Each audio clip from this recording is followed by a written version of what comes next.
সাগর, এই তোমার ভালোবাসা? আমার সাথে ভালোবাসার নাটক করে তুমি বাসার মেয়ে মানুষ এনে এসব করো? ঘেন্না হচ্ছে নিজের উপরে যে আমি কিনা এরকম একটা মানুষকে ভালোবেসেছি। আরে নদী, তুমি কখন এলে? আর তুমি যা ভাবছো তা কিন্তু না। বিশ্বাস করো, আমি তোমাকে আমার জীবনের থেকে অনেক বেশি ভালোবাসি, যা ভাষায় প্রকাশ করতে পারবো না। চুপ, তুই আর একটাও কথা বলবি না। আমি তোর আর কোনো কথাই শুনতে চাই না। তুই কেমন করে পারলি আমার সাথে এত বড় প্রতারণা করতে? আসলে আমার সব থেকে বড় ভুল কি তুই জানিস? তোকে মন থেকে ভালোবাসা। প্লিজ নদী, বিশ্বাস করো, মায়ার সাথে আমার কোনো সম্পর্ক নেই। আসলে ও আমার শুধু জাস্ট ফ্রেন্ড। আর তুমি যা দেখেছো তার সম্পূর্ণ ভুল। থাক তুই এখানে দাঁড়িয়ে। তোর এইসব কথা আমার শুনতে আর ভালো লাগছে না। আমি গেলাম। আর হ্যাঁ, কখনো আমাকে আর ফোন দিবি না। আমার সাথে দেখা করার চেষ্টা করবি না। নদী শোনো, দাঁড়াও প্লিজ, যেও না তুমি, আমার কথা তো শোনো। কে শোনে কার কথা? এটুকু বলেই নদী সেখান থেকে চলে গেল। তো আসলে কাহিনীটা কি হয়েছে হয়তো অনেকেই বুঝতে পারছে না। তো চলুন 2 বছর আগে কি হয়েছিল তা জেনে আসি। কলেজ থেকে শিক্ষা সফরে যাওয়ার জন্য নিজের প্রয়োজনীয় জিনিসপত্র ব্যাগে ভরে নিলাম। এবার বাবার কাছ থেকে টাকা নিয়ে রিক্সা ধরে সোজা বাসা থেকে বেরিয়ে পড়লাম কলেজের উদ্দেশ্যে। আসলে গত সপ্তাহে আমাদের সেমিস্টার পরীক্ষা শেষ হয়েছে। এখন পড়ালেখার চাপ তেমন একটা নেই বললেই চলে। তাই শিক্ষক সহ কলেজের সকলে মিলে শিক্ষা সফরে যাওয়ার জন্য সিদ্ধান্ত নেওয়া হলো। তো কিছুদিন আগেই সিদ্ধান্ত নেওয়া হয়েছিল, আর আজকের শিক্ষা সফরে যাওয়ার দিন। তবে হ্যাঁ, এর আগে আরেকটি কথা আপনাদের বলে রাখি, নদী হচ্ছে আমার ক্লাসমেট। আমি যখন ইন্টার প্রথম বর্ষে ভর্তি হই তখনই নদীও আমার সাথে এই কলেজে এসে ভর্তি হয়। আসলে ক্লাসমেট না হলে কখনো নদীর সাথে হয়তো পরিচয় হতো না। তো যাই হোক, চলুন আপনাদের এবার মূল ঘটনাটা বলি। প্রথম দেখাতেই নদীকে আমার অনেক বেশি ভালো লেগেছিল। আসলে এর আগে কোনো মেয়েকে আমার এতটা ভালো লাগেনি। তাই কেমন জানি মনের অজান্তেই নদীকে ভালোবেসে ফেললাম। যে কোনো সময় নানান বাহানা ধরে নদীর সাথে কথা বলার চেষ্টা করতাম, কিন্তু নদী আমার সাথে কথা বলার জন্য মোটেও চাইতো না। নানানভাবে সে আমাকে এড়িয়ে চলতো। নদীর এই আমাকে এড়িয়ে চলাটাই আমার কাছে অনেক ভালো লাগতো এবং তার প্রতি আকর্ষণ বাড়াতো। কিন্তু আমি যে নাছোড়বান্দা, তার সাথে কথা বলেই ছাড়তাম। এভাবেই চলে গেল প্রায় কয়েক মাস। তারপরে আমাদের সেমিস্টার পরীক্ষা শেষ হলো, আর আজকে আমরা শিক্ষা সফরে যাব। কিন্তু আরেকটি কথা, আমি কিন্তু কখনো নদীকে প্রপোজ করিনি বা আমার মনের কথাটি এখনও বলতে পারিনি। তো মনে মনে চিন্তা করলাম, আজকে যেহেতু সকলে মিলে শিক্ষা সফরে যাব, আর সেখানে গিয়েই নদীকে আমার মনের কথাটা জানাবো। তো যে কথা সেই কাজ। সাগর তো মনে মনে সিদ্ধান্ত নিয়েই নিয়েছে যে সে নদীকে আজ প্রপোজ করবে। তাই শিক্ষা সফরে গিয়ে সাগর অপেক্ষা করছে যে মোক্ষম একটা সময়ের। এদিকে বিকেল গড়িয়ে প্রায় সন্ধে নামার পর্যায়ে চলে এলো, কিন্তু সাগর নদীকে একা তো কোথাও পাচ্ছেই না। কারণ শিক্ষা সফরে কলেজের সকল শিক্ষকবৃন্দ সহ অনেক শিক্ষার্থী সকলে মিলে একসাথে এসেছে। আর নদীর সাথে নদীর বান্ধবীরাও আছে। নদীর বান্ধবীরা যেন কখনো নদীকে ছেড়ে একা কোথাও যাচ্ছে না, আর ওদিকে নদীও নিজেকে একা হতে দেখছে না। হঠাৎ বিকেল গড়িয়ে সন্ধে নামার কিছুটা আগ মুহূর্তে সাগর খেয়াল করলো নদী একা দাঁড়িয়ে মোবাইলে কি যেন দেখছে আর হাসছে।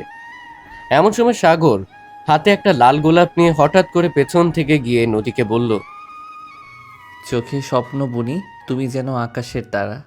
তুমি পাশে থাকলে মনে হয় দুনিয়া নতুন সারা। জীবনের পথে শুধু তোমাকেই চাই পাশাপাশি। শোনো প্রিয়, আমি তোমায় অনেক ভালোবাসি। কী ব্যাপার, এত সুন্দর করে প্রপোজ করলাম তারপরেও ও যেন আমার দিকে ফিরে তাকাচ্ছে না।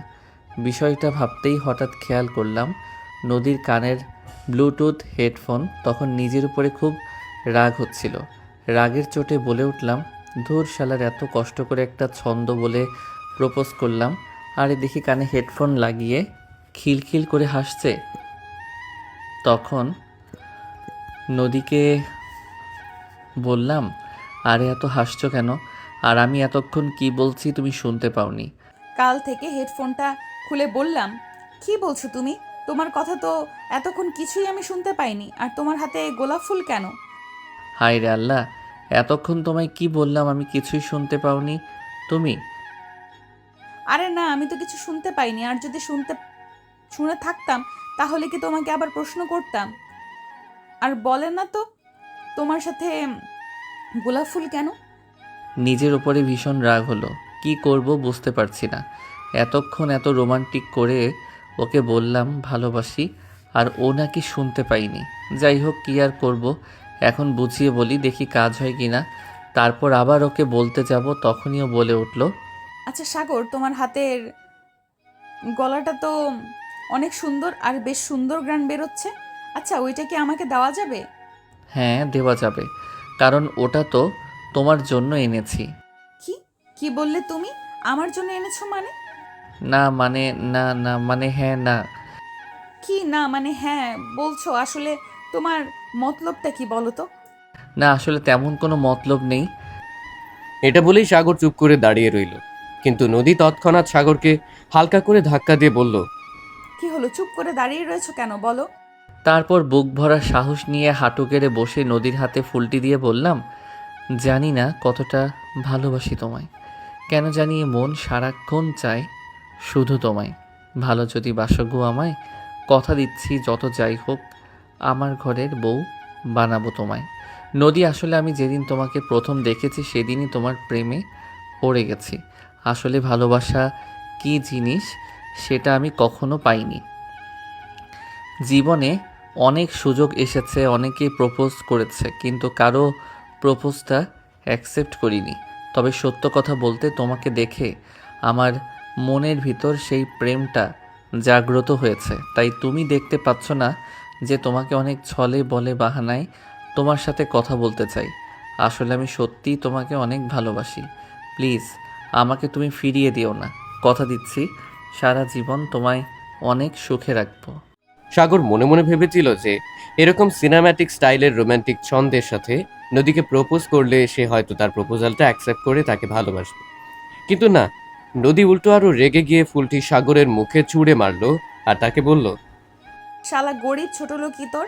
তোর এই সস্তা বাংলা সিনেমার ডায়লগ শুধু সিনেমাতেই মানায়, তোর মুখে মানায় না। আর তুই ভাবলি কি করে যে তোর সাথে একটু হেসে কথা বলেই আমি তোকে ভালোবাসবো? শোন, একটা কথা ভালো করে মনে রাখবি, তোর সাথে আমার যায় না। আর শোন, আমি চাইলে তোকে অনেক কিছুই করতে পারি, কিন্তু তুই আমার ক্লাসমেট বলে এইবারের মতো বেঁচে গেলি। কথাটা ভালো করে মনে রাখিস।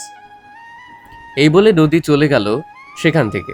আসলে সাগর কখনো কল্পনাও করতে পারেনি যে নদী তার সাথে এরকম আচরণ করবে। কারণ ক্লাসে তো নদী সকলের সাথে বেশ হাসি খুশিভাবে কথা বলতো, এমনকি সাগরের সাথেও। কিন্তু কি হয়েছে, নদীর যে সাগর তাকে প্রপোজ করার সাথে সাথেই সে এমন একটি আচরণ করলো যা সে নদীর কাছ থেকে কখনোই আশা করেনি। আসলে নদীর বাবা হচ্ছে শহরের নাম্বার 1 বিজনেসম্যান, আর নদী হচ্ছে তার একমাত্র সন্তান। তাই নদীর মনে কিছুটা হলেও অহংকার আছে। তো যাই হোক, এবার সাগরের বেচারিত দুঃখ কষ্ট অভিমান আর রাগ মাথায় নিয়ে চলে গেল সেখান থেকে। এরপর সন্ধে গড়িয়ে রাত নেমে আসলো। এবার সকলে বাসে উঠে নিজ নিজ সিটে আসন গ্রহণ করলো। আসলে শিক্ষা সফরে বেশি দূরে যাওয়া হয়নি, তাই রাত্রের মধ্যেই সকলে বাসায় চলে এসেছে। তো এভাবে কেটে গেল প্রায় 1 সপ্তাহ। 1 সপ্তাহ পরে একদিন কলেজ টাইমে সাগর কলেজের গেটের সাইডে দাঁড়িয়ে বন্ধুদের সাথে আড্ডা দিচ্ছিল। এমন সময় পাশ দিয়ে নদী হেঁটে যাচ্ছিল, কিন্তু সাগর ভুলেও নদীর দিকে একবার তাকায়নি। কারণ সাগরের নিজের একটি আত্মসম্মান বোধ বলতে একটা জিনিস আছে। তবে আরেকটি কথা আপনাদের জানিয়ে রাখি, নদীর বাবা শহরের নাম্বার 1 বিজনেসম্যান, কিন্তু সাগরের বাবাও তার থেকে কম নয়। আসলে সাগর কখনো নিজেদের সম্পত্তি নিয়ে শো অফ করে না, দেখায় না। মোটামুটি স্মার্টভাবে সাধারণ জীবন যাপন করে। যাই হোক, এভাবে কেটে গেল বেশ কয়েকদিন। এখন হঠাৎ একদিন নদী মনে মনে ভাবছে, কি ব্যাপার, অনেক দিন হয়ে গেল, সাগর তো এখন আমার দিকে ফিরেও তাকায় না, আর আমাকে দ্বিতীয়বার প্রপোজ করতেও আসেনি। যাই হোক, এসব ভেবে লাভ নেই, হয়তো সেদিনের কথাই খুব ভয় পাইছে। তো যাই হোক, এভাবে কেটে গেল প্রায় 1 মাস। কিন্তু ঠিক 1 মাস পর হঠাৎ একদিন নদী সাগরকে কলেজ ক্যাম্পাসে দেখা করতে বলল। আসলে এই 1 মাসের মধ্যে নদী সাগরের ব্যাপারে অনেক খোঁজ খবর নিয়েছে, যে সাগর ছেলেটি তেমন খারাপ নয়, সে চাইলে সাগরের সাথে রিলেশন করতে পারে এবং সাগর তাকে অনেক ভালোবাসে। কি ব্যাপার? তুমি আমাকে এখানে ডাকলে কেন? আসলে তেমন কোনো কারণ নেই, তোমাকে সরি বলার জন্য এখানে ডেকেছি। কেন? তুমি সরি বলবে কেন? কি অপরাধ করেছো তুমি আমার কাছে? আসলে আমি সেদিন বুঝতে পারিনি, না বুঝে তোমাকে অনেক কিছু বলে ফেলেছি, তো প্লিজ আমাকে ক্ষমা করে দাও। নদীর মুখে এরকম কথা শুনে সাগর তো এক দৃষ্টিতে তাকিয়ে রইল তার দিকে। আসলে কি হচ্ছে সেটা সে এখনো ভালো মতো বুঝতে পারছে না। তাই সাগর কৌতূহলী হয়ে নদীকে বলল, কি কি বলছো তুমি এসব? মাথা ঠিক আছে তোমার? আমি তো গরিব ছোট লোক ইতর, তাই না? তো আজকে আমার কাছে তুমি ক্ষমা চাচ্ছ কেন? প্লিজ তুমি এভাবে বলো না, আসলে আমি সেদিন বুঝতে পারিনি আর রাগের মাথায় কি বলতে কি বলেছি। আমাকে ক্ষমা করে দাও, আর আমি জানি তোমরা মোটেও গরিব নাও। তো চলো না আমরা সেটাই করি যেটা তুমি সেদিন আমাকে বলেছিলে। সাগর অবাক দৃষ্টিতে নদীর দিকে তাকিয়ে রয়েছে আর মনে মনে বলছে, হায় আল্লাহ, এই মেয়ে বলে কি? সূর্য আজ কোন দিক দিয়ে উঠেছে কে জানে? যেই মেয়েকে আমি ভালোবাসার প্রস্তাব দিতেই সাথে সাথে আমাকে অপমান করলো, আর আজ কি না সে আমাকে এসে প্রপোজ করছে। তো যাই হোক, আর মনের কথা বলা থেকে বের হয়ে নদীকে বললাম, আচ্ছা নদী, তুমি আমার হাতে একটা চিমটি কাটো তো। কেন চিমটি কাটবো কেন? আসলে আমি বাস্তবে এসব নিজের কানে শুনেছি নাকি ঘুমিয়ে ঘুমিয়ে স্বপ্ন দেখছি সেটাই বুঝতে পারছি না। আরে না, তুমি বাস্তবেই দেখছো, থাক বাদ দাও তো এসব কথা। আর আমি কিন্তু আমার উত্তরটা এখনো পেলাম না। শোনো, আমি কিন্তু চাইলে তোমার সাথে ঠিক সেই ব্যবহারটাই করতে পারি যেটা কিনা তুমি আমার সাথে করেছিলে, কিন্তু না, আমি তোমার সাথে এই ব্যবহারটা করব না, কারণ আমি এখনও তোমায় ঠিক আগের মতোই ভালোবাসি। সাগরের মুখে এরকম কথা শুনে কলেজ ক্যাম্পাসের সকলের মধ্যে নদী জড়িয়ে ধরল সাগরকে আর বলল, সাগর, আমি তোমাকে অনেক ভালোবাসি। পরিবেশটা তখন এমন হয়েছিল যে ক্যাম্পাসের সকলে মিলে হাততালি দিচ্ছিল। আর ওদিকে সাগর কোনো মতে নদীকে তার বুক থেকে উঠিয়ে স্বাভাবিক হয়ে সেখান থেকে চলে গেল। এরপর নদীও লজ্জায় সেখানে থাকতে পারল না। কি করে যে আবেগের বশে সাগরের বুকে মাথা রেখেছিল। তারপর নদীও সেখান থেকে চলে গেল ক্লাসে। এরপর কলেজ শেষ করে সকলে যার যার বাড়িতে চলে গেল। এবার রাতে সাগর ফোন দিল নদীকে। সারা রাত তার ফোনে গল্প করতে লাগলো। এভাবে বেশ ভালোই কাটছিল তাদের দিনগুলো, আর ভালোবাসায় ভরে উঠতে লাগলো। তো এভাবেই চলে গেল প্রায় আরো 1 বছর। বেশ ভালোই কাটছিল তাদের দিন, কিন্তু মূলত সমস্যাটা হলো তখনই যখন কিনা গ্রাম থেকে সাগরের মামাতো বোন মায়া এসেছে তাদের বাড়িতে। আসলে সাগর ছোটবেলায় নানা বাড়িতে বড় হয়েছে, তাই মায়ের সাথে তার ছোটবেলা থেকেই বন্ধুত্বপূর্ণ সম্পর্ক। তাদের এই বন্ধুত্বপূর্ণ সম্পর্ক দেখে তার নানা বলতো, বড় হলে তোদের দুটোকে বিয়ে পড়িয়ে দেব। তো যাই হোক, এবার সাগরদের বাড়িতে তার মামাতো বোন মায়া যখন চলে এসেছে, আর ওদিকে গ্রাম থেকে তার নানি নানা মামা মামি সবাই তো ভাবছে যে এবার হয়তো বিয়েটা হয়ে যাবে ওদের। সাগর ছোটবেলায় যেমন তার মামাতো বোনের সাথে দুষ্টুমি ফাজলামি করতো, ঠিক এখনো তেমনটি করে যায়। তো একদিন সাগরদের বাসায় কেউ বাড়িতে যাচ্ছিল না। সেদিন সাগরের মামাতো বোন মায়া ছিল পাশের রুমে, আর সাগর ছিল তার রুমে। আর ওদিকে সাগর সেদিন নদীকে ফোন করে তাদের বাসায় আসতে বলে। আসলে তাদের বাসাটা কেমন সেটি দেখানোর জন্য নদী তাদের বাসায় আসার ঠিক আগ মুহূর্তে পাশের রুম থেকে মায়া সাগরের রুমে এসে বলল, দেখতো আমার চোখে কি পড়েছে। এমন সময় নদী আসলো তাদের বাসায়। এসেই তো দেখতে পাচ্ছে যে সাগরের রুমে অপরিচিত একটি মেয়ে, আর সাগর তাকে যেন এমন ভাবে ধরেছে যে পেছন থেকে দেখে মনে হচ্ছে যে সে যেন তাকে কিস করছে। এমন দৃশ্য দেখে নদীর মাথায় যেন আকাশ ভেঙে পড়ল। সে কখনো ভাবতেও পারেনি যে এমন একটা জিনিস সে দেখবে। ছি সাগর, এই তোমার ভালোবাসা? আমার সাথে ভালোবাসার নাটক করে তুমি বাসায় মেয়ে মানুষ এনে এসব করছো? ঘেন্না হচ্ছে নিজের উপরে যে আমি কিনা এরকম একটা মানুষকে ভালোবেসেছি। আরে নদী, তুমি কখন এলে? আর তুমি যা ভাবছো তা কিন্তু না। বিশ্বাস করো, আমি তোমাকে আমার জীবনের থেকেও অনেক বেশি ভালোবাসি, যা ভাষায় প্রকাশ করতে পারবো না। চুপ, তুই আর একটাও কথা বলবি না। আমি তোর আর কোনো কথা শুনতে চাই না। তুই কেমন করে পারলি আমার সাথে এত বড় প্রতারণাটা করতে? আসলে আমার সব থেকে বড় ভুল কি তুই জানিস? তোকে মন থেকে ভালোবাসা। প্লিজ নদী, বিশ্বাস করো, মায়ার সাথে আমার কোনো সম্পর্ক নেই। আসলে ও আমার শুধু জাস্ট ফ্রেন্ড, আর তুমি যা দেখেছো তার সম্পূর্ণ ভুল। থাক তুই তোর এইসব কথা। আমার শুনতে আর ভালো লাগছে না, আমি গেলাম। আর হ্যাঁ, কখনো আমাকে ফোন দিবি না, আমার সাথে দেখা করার চেষ্টা করবি না। নদী, শোনো, দাঁড়াও, প্লিজ যেও না তুমি, আমার কথা তো শোনো। কে শোনে কার কথা? আসলে এমন একটা সময় নদী সাগরের রুমের মধ্যে এসেছিল যখন কি মায়া দৌড়ে সাগরের রুমে এসে তার চোখে কিছু একটা পড়েছে। যে যাই হোক, এমনটা দেখে তো নদী সাগরকে ভুলুসে চলে গেল। এখন সাগর বসে বসে ভাবছে, কি থেকে কি হয়ে গেল? নদী তো আমাকে ভুল বুঝে চলে গেল। এখন কি করব? তারপর কি আর করব, দৌড়ে বাইরে গেলাম নদীকে থামাতে, কিন্তু কোনো লাভ হলো না। আমি পৌঁছানোর আগেই দেখি নদী একটা রিক্সা নিয়ে চলে গেছে। তারপর রুমে এসে নদীকে কল করলাম, কিন্তু কোনো লাভ হলো না। ফোনের ওপাশ থেকে শুনতে পেলাম, কিছু না ভেবে আবারও কল করলাম, কিন্তু এবারও কোনো লাভ হলো না। তারপর যখন অনলাইনে ঢুকলাম তখন দেখতে পেলাম নদী আমাকে একটা ভয়েস মেসেজ দিয়েছে, আর তারপরে ফেসবুক, মেসেঞ্জার, হোয়াটসঅ্যাপ সহ সবখান থেকে ব্লক করে দিয়েছে। এটা দেখে যেন আমার ভেতরটা ফেটে যাচ্ছে। কী আর করব, এতদিনের ভালোবাসা যে এক মুহূর্তে শেষ হয়ে যাবে তা কখনো কল্পনাও করতে পারিনি। এবার কৌতূহলী হয়ে নদীর দেওয়া ভয়েসটা প্লে করলাম। সাগর, তুমি কি জানো কত আশা আর বুক ভরা ভালোবাসা নিয়ে তোমাদের বাসায় গিয়েছিলাম আমি? কিন্তু গিয়ে নিজের চোখে যা দেখলাম তা কোনোভাবেই অস্বীকার করতে পারবো না। জীবনে সব থেকে বড় ভুল করেছি তোকে মন থেকে ভালোবেসে। আর তুই কি জানিস বেঈমান, তোকে নিয়ে আমার কত স্বপ্ন ছিল। চেয়েছিলাম তোকে নিয়ে ছোট্ট সুখের ঘর বানাবো, যেখানে থাকবে শুধুই ভালোবাসা। কিন্তু তুই আমার সকল স্বপ্ন, সুখ, ভালোবাসা সব কিছু এক নিমেষে ভেঙে চুরমার করে দিলি। আরে তুই কি করে পারলি আমার সাথে এমন ছলনা করতে? তুই জানিস আমি তোকে কত ভালোবাসতাম। যদি জানতে তাহলে কখনো এমন করে আমাকে কষ্ট দিয়ে অন্য একটা মেয়ের সাথে রোম্যান্স করতে পারতি না। থাক, তোকে আর এইসব কথা বলে কোনো লাভ নেই। ভালো থাকিস, নতুন মানুষকে নিয়ে সুখে থাকিস, আর কখনো আমাকে ফোন বা টেক্সট করার কথা ভাবিস না, কারণ আমি তোকে সবখান থেকে ব্লক মেরে দিয়েছি। আর হ্যাঁ, তবে একটা কথা শুনে রাখ, আমার বাবা আমার সাথে বিয়ের জন্য যাকে ঠিক করে রেখেছে, আগামীকাল আমি তাকে বিয়ে করব। সো তুই ভালো থাকিস, গুড বাই।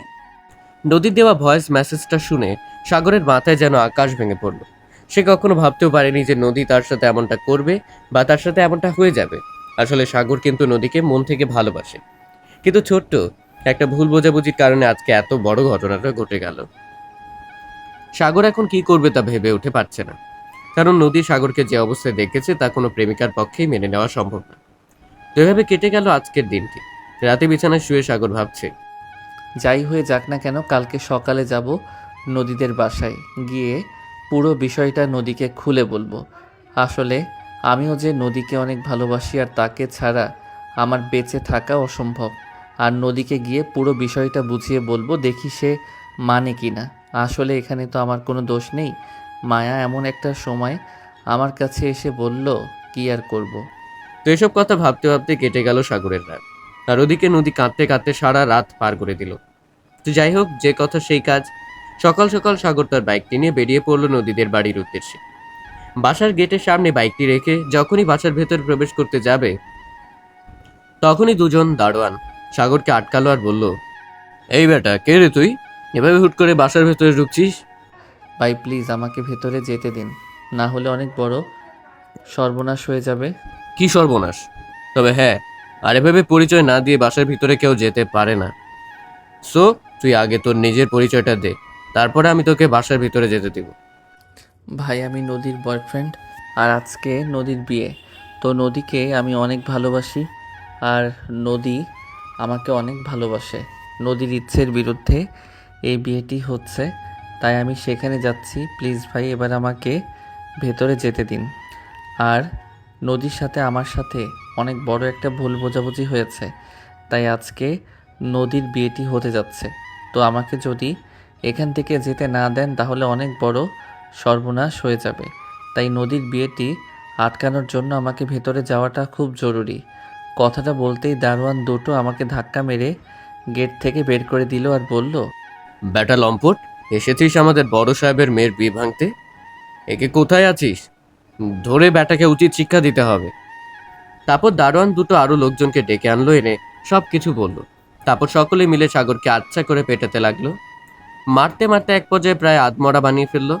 তারপর তাকে হাসপাতালে পাঠিয়ে দিল। এরপর হাসপাতালে সাগর প্রায় এক সপ্তাহ বেড রেস্টে ছিল। হাতে পায়ে মাথায় অনেক জায়গায় ব্যান্ডেজ করা রয়েছে। আসলে সাগর কখনো ভাবতেও পারেনি যে তার সাথে এমন একটি ঘটনা ঘটে যাবে। আর ওদিকে সেদিন নদীর বিয়ে হয়ে গিয়েছে। এখন নদী আছে তার স্বামীর বাড়ি, আর সাগর রয়েছে হসপিটালে। দু একদিন পর সাগরের মা বাবা সাগরকে হসপিটাল থেকে বাসায় নিয়ে গেল। এবার বাসায় গিয়ে সাগর আনমনে বসে বসে চোখের জল ফেলতে লাগলো আর ভাবতে লাগলো, হায় রে ভালোবাসা, এত কষ্ট করে তোমার ভালোবাসা পেলাম, কিন্তু তোমাকে আগলে রাখতে পারলাম না। আচমকা একটা দমকা হাওয়া এসে সব কিছু চুরমার করে দিল। কেন যে সেদিন দেখতে গিয়েছিলাম যে মায়ার চোখে কি পড়েছে, একটা ভুলের জন্য ভালোবাসার মানুষকে হারিয়ে জীবনটা ছারখার হয়ে গেল। হয়তো এই জীবনে আর কখনো বিয়ে করাটা হবে না, কারণ জীবনে মন থেকে চেয়েছিলাম আমি তোমায়, কিন্তু পাইনি তোমায়। আর তোমার জায়গাটা আমি কখনো কাউকে দিতেও পারবো না। নদীকে হারিয়ে সাগরের অবস্থা প্রায় পাগলের মতো। সে সারা জীবনের জন্য সিদ্ধান্ত নিয়েছে যে কখনো তার বিয়ে করবে না, কারণ যাকে একবার মন থেকে ভালোবাসা যায় তার স্থানটা কখনো কাউকে দেওয়া যায় না। এই চিন্তাভাবনার আশা নিয়ে সাগর বেঁচে আছে যে হয়তো একদিন নদী তার ভুলটা বুঝতে পারবে আর ফিরে আসবে সাগরের কাছে। কিন্তু এখানে ভুলটা ছিল সাগরের, আর ভুলটা বুঝেছিল নদী। কিন্তু সাগর কোনো সুযোগ পায়নি নদীকে সবকিছু খুলে বলতে, যে আসলে হয়েছিল কি। এক পর্যায়ে সাগর ভেবে নেয় যে হয়তো নদী তার ভাগ্যে ছিল না, তাই সে তাকে পায়নি। আস্তে আস্তে সাগর নদীর স্মৃতিগুলো বুকে নিয়ে বেঁচে থাকতে লাগলো, আর ওদিকে নদী স্বামীর ঘরে গিয়ে আস্তে আস্তে সাগরকে ভুলে যেতে লাগলো। তো এভাবে দেখতে দেখতে কেটে গেল প্রায় 7 বছর। এই 7 বছরে নদীর জীবনে অনেক কিছু পরিবর্তন হয়েছে এবং সে মা হয়েছে, কিন্তু সাগরের জীবনে তেমন কোনো পরিবর্তন আসেনি। সে 7 বছর আগেও নদীকে যেমন ভালোবাসতো এখনো ঠিক তেমনই ভালোবাসে। একদিন বিকেলবেলা সাগর রাস্তা দিয়ে হেঁটে যাচ্ছিল নিজের বাড়িতে। মনটা ছিল ভীষণ খারাপ, মুখে ছিল না কোনো হাসি, হাঁটতে গেলেও যেন হোঁচট খেয়ে পড়ে যায় এমন একটা অবস্থা। কারণ দীর্ঘ 7 বছর ধরে নদীকে না পাওয়ার অনুশোচনা ভুগে আছেন সে। তার হৃদয়টা ভালোবাসাহীনতায় ভুগছে। এমন সময় সাগর হঠাৎ খেয়াল করলো তার সামনে কালো রঙের একটি প্রাইভেট কার এসে দাঁড়ালো, আর গাড়ির ভেতর থেকে নীল রঙের শাড়ি পরা অনেক সুন্দর একটা মেয়ে বেরিয়ে আসলো। মেয়েটিকে দেখেই যেন সাগর ইতিমধ্যেই হিতাহিত জ্ঞানশূন্য হয়ে পড়ল। সাগর খেয়াল করলো মেয়েটি যাচ্ছে সামনের একটি কেকের দোকানে, তাই সাগর মেয়েটির পেছনে চলে গেল কেকের দোকানে। কাছাকাছি গিয়ে ভালোভাবে দেখলো, আর দেখে তো সে নিজেকে আর কন্ট্রোল করতে পারলো না। তো মেয়েটিকে বলে উঠল, কেমন আছো নদী? সাগরের মুখে এমন কথা শুনে নদীও যেন একটা শক খেলো হালকা করে। নদী তাকিয়ে দেখতে পেল যে সাগর এত বছর পরে তাকে বলছে কেমন আছো নদী, কিন্তু নদী তখন তার কথার কোনো উত্তর দিল না। কারণ নদী বিশ্বাস করে যে সাগর তার সাথে প্রতারণা করেছে, তাই একটা প্রতারকের সাথে কথা বলার কোনো ইচ্ছে নেই নদীর। কারণ নদীর মনে ধারণা যে সাগর তার সাথে ছলনা করেছে এবং তার সকল স্বপ্নকে ভেঙে দিয়েছে। তাই নদী তার কথার কোনো উত্তর দিল না। এবার সাগর বুক ভরা কষ্ট নিয়ে আবারও নদীকে জিজ্ঞেস করলো, বেশ তো, ভালো আছো স্বামীর ঘরে, কিন্তু আমি কেমন আছি সেটা জানতে চাইবে না? কি হলো নদী, কথা বলছো না কেন? তুমি বিশ্বাস করো আমি ছলনা করিনি তোমার সাথে, আর আমি প্রতারক নই। তুমি কি জানো তুমি যেদিন আমাদের বাড়ি থেকে চলে গেলে সেদিন কতবার তোমাকে কল করেছি, কিন্তু তোমার মোবাইল থেকে আমার সকল কিছু তুমি ব্লক করে রেখেছো। আর তারপর তোমাদের বাড়িতে গিয়েছি পরদিন সকালে, সেখানে দারোয়ানের মাইর খেয়ে হসপিটালে ভর্তি ছিলাম, আর এরই মধ্যে তোমার বিয়েটা হয়ে গেছে। আসলে তোমার আমার মাঝে একটা ভুল বোঝাবুঝি হয়েছে, সেটাই আমি তোমাকে বোঝানোর জন্য গিয়েছিলাম তোমাদের বাড়িতে। আসলে তুমি সেদিন যা দেখেছো তা সঠিক ছিল না। তো তুমি তো পুরো বিষয়টা না দেখে না শুনেই সেখান থেকে হুট করে চলে এসেছিলে, আর তোমাকে ফোন করে যে আমি সব কিছু বলবো সেটারও কোনো সুযোগ ছিল না। এই ছিল তোমার আমার প্রতি বিশ্বাস। আমাদের 2 বছর রিলেশনে এইটুকুই চিনেছিলে তুমি আমাকে। এটা ভেবে আমার অনেক খারাপ লেগেছিল, কিন্তু কি আর করব, তোমাকে বোঝাবার মতো বা তোমার সাথে কথা বলার মতো কোনো সুযোগই তো আমি পাইনি। এরই মাঝে তুমি বিয়ে করে অন্য কারো হয়ে গেছো। শোনো সাগর, তোমার এসব কথা শোনার মতো সময় আমার হাতে এখন নেই। এখন আমি কারো স্ত্রী, কারো মা। সো আমি চাই তুমি তোমার মতো থাকো আর আমাকে আমার মতো বাঁচতে যাও। কারণ পৃথিবীর সব কিছু উল্টে গেলেও আমি আমার নিজের চোখকে কখনো অস্বীকার করতে পারবো না, অবিশ্বাস করতে পারবো না। সো আমাকে ডিস্টার্ব করো না। আজকে আমার মেয়ের ৫ম জন্মদিন। আর তোমাকে তো আমি সেদিনই বলে দিয়েছিলাম যে আমাকে কখনো ডিস্টার্ব করবে না বা আমার সাথে কখনো যোগাযোগ করার চেষ্টা করবে না। আর মনে রেখো, আমার এখন একটা সংসার আছে। আমি চাই না যে তোমার কারণে আমার সংসারটা ভেঙে যাক। সো ভালো থেকো। Good bye. ও সরি, আমি তো ভুলেই গিয়েছিলাম যে তুমি এখনও কারো স্ত্রী। তো জানো, তোমাকে মন থেকে ভালোবেসেছি বলে আজও আমি কাউকে বিয়ে করতে পারিনি, কারণ আমি পারবো না কখনো কাউকে তোমার স্থানটা দিতে। এত ভালো থেকো, তুমি সুখে থেকো। আমি না হয় বাকিটা জীবন তোমার স্মৃতিটাই বুকে নিয়ে বেঁচে থাকবো। সাগরের কথাটা পুরোপুরি শেষ না হতেই নদীতে চলে গেল সেখান থেকে। আসলে নদী এখন নিজের সংসার, সন্তান, স্বামী সবাইকে নিয়ে ভালো আছে, কিন্তু ওদিকে সাগর তো নিজেকে তিলে তিলে শেষ করে দিচ্ছে নদীর ভালোবাসা না পাওয়ার জন্য। সাগরের প্রতি নদীর এমন ব্যবহার সেটা সাগর কখনোই আশা করতে পারেনি। কিন্তু কি আর করবে, নদী যে আর তার নেই। তো সাগর আর কি করবে, চোখের নিচের দুফোঁটা জল মুছতে মুছতে চলে গেল সেখান থেকে। আর এভাবেই প্রিয় মানুষটিকে, স্মৃতিটা বুকে আঁকড়ে ধরে বেঁচে থাকার চেষ্টা করছে সাগর। ভালোবাসার মানুষকে হারিয়ে একজন হয় দেবদাস, আরেকজন হয় সুখী। তো আমাদের সমাজে এখনও এমন মানুষ রয়েছে যারা কিনা নিজের ভালোবাসার মানুষের স্মৃতিকে আগলে ধরে সারাটা জীবন পার করে দিচ্ছে। আসলে জীবনে আমাদের এমন কিছু ভুল থাকে যে ভুলের কারণে দুটি মন ভেঙে যায়, একটি সুন্দর জীবন নষ্ট হয়। আর আরেকটি কথা, সবসময় কিন্তু চোখের দেখাটা সঠিক মনে হলেও সেটা সঠিক হয় না। সব কিছু বিচার বিবেচনা না করে জীবনে কখনোই কোনো সিদ্ধান্ত নেওয়া ঠিক না। আসলে ভালোবাসলে তার প্রতি বিশ্বাস রাখতে হয়, আর সব কিছু বিচার বিবেচনা করে সঠিক সিদ্ধান্ত নিতে হয়। হুট করে কখনো সিদ্ধান্ত নিলে শেষে নিজেকে কষ্ট পেতে হয়। ভালোবাসার মানুষকে ছাড় দিতে হবে আর তার প্রতি বিশ্বাস রাখতে হবে। কখনো যদি সে ভুল করেও থাকে তাহলে ভুলটাকে শুধরে নেবার সুযোগ তাকে দিতে হবে। তো যাই হোক প্রিয় বন্ধুরা, গল্পটি কেমন লাগলো তা অবশ্যই কমেন্ট করে জানাবেন। যদি ভালো লেগে থাকে তাহলে একটা লাইক দিয়ে বন্ধুদের মাঝে শেয়ার করতে ভুলবেন না কিন্তু। আর হ্যাঁ, আমরা কিন্তু 1 লাখ সাবস্ক্রাইবারের খুব কাছাকাছি আছি। তাই সকলে ভালোবেসে আমাদের ইটস রাব্বি 71 চ্যানেলটি সাবস্ক্রাইব করে 1 লাখ কমপ্লিট করে দিবেন। সকলের প্রতি ভালোবাসা রইল। ধন্যবাদ সবাইকে। আল্লাহ হাফেজ।